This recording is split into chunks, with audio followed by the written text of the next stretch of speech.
a severe thunderstorm warning for southeastern Spalding County in west central Georgia, southwestern Butts County in central Georgia, northern Lamar County in west central Georgia, until 5 p.m. Eastern Daylight Time.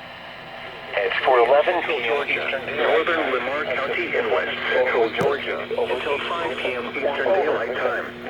At 4:11 p.m. Eastern Daylight Time, a severe thunderstorm was located over East Griffin, or over Griffin, moving east at 10 miles per hour.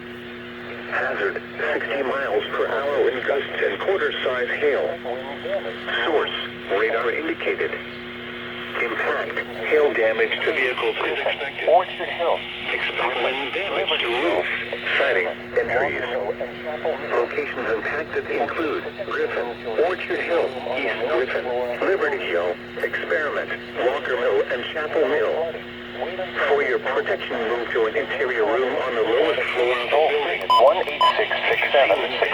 1-866-7-634-466 or tweet us your report at NWS Atlanta. The National Weather Service toll free of 1-866-7-634-466 or tweet us your report at NWS Atlanta.